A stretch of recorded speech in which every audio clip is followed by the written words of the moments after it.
Yung tungkol sa tuhod ko, yung parang namamanhid Ano po? madalas. Sige po. Yun po. Yung pagmamanhid ng tuhod. Okay, kasama po natin si Doc Janice po. Baka may katanungan po si Doc Janice para mas maging maliwanag po yung magiging sagot po niya. Doc Janice? Good morning, Tatay Vincent. Bukod po ba sa pamamanhid ng tuhod niyo, may iba pa po kayong nararamdaman? Yung, ayon po sa pagsusuri, meron akong gallbladder stone. Yung bato sa abdo. Okay.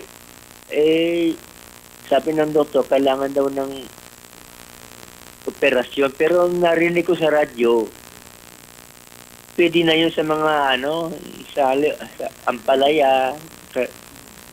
Alin ba totoo doon? Okay, hindi po ako isang general surgeon, Tatay, pero sa aking opinion po, kasi depende po sa size ng gallbladder stone kung kailangan ng surgery o hindi. Pwede po kasi na maipit ng gallbladder stone natin yung dinadaanan ng bile o yung bile duct na tinatawag natin. Pag naipit po yun, pwede pong magkaroon ng infection, pwede pong mamaga yung cholangitis na tinatawag natin, at sobrang sakit po nito. So it will depend po kung ganong kalaki yung gallbladder stones at kung ganong karami siya. Yung recommendation ng mga surgeon kung tatanggalin siya o hindi.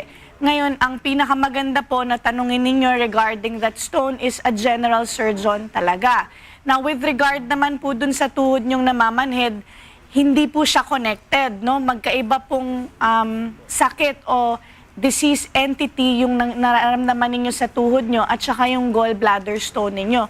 So, with regard po dun sa pamamanhid ninyo sa tuhod, ang isang posibleng dahilan po niyan is meron kayong spine problem or nerve impingement na tinatawag. Ngayon, baka magtataka kayo, bakit sa tuhod yung manhid, kung likod ng sinasabi mo? Kasi po, yung spine po natin, may mga nerve roots po tayo na papunta sa ating mga legs o thighs, tuhod at paa, na kapag naipit po yung spine natin sa likod, yung nerve root na yun po ang nadadali, kaya ang pamamanhid ay nararamdaman sa tuhod na part ng katawan natin. Ngayon, hindi ko po sigurado kung manhid ba talaga yung nararamdaman nyo o masakit yung tuhod nyo. Kasi baka naman mamaya arthritis naman po sa tuhod yung nararamdaman ninyo. So para sa akin po, para mas malinawan po tayo kung ano yung nararamdaman po ninyo talaga, mas maigi po para ma-examine na rin po kayo ng doktor. Punta po tayo sa clinic ni Kuya sa Barangay Bahay Toro sa Congressional Avenue po para ma-examine natin kayo at matignan natin kung ano ba talaga yung nagkukos ng pamamanhid ng tuhod nyo. Doon din po maaaring mapakonsulta na natin yung tungkol sa gallbladder stones ninyo. Ngayon, since may mga examinations na po kayo doon sa gallbladder nyo, pinakamaganda po, dalahin nyo rin po yung resulta ng mga examinations doon para ma-assess po kayo ng doktor na nandun sa clinic ni Kuya.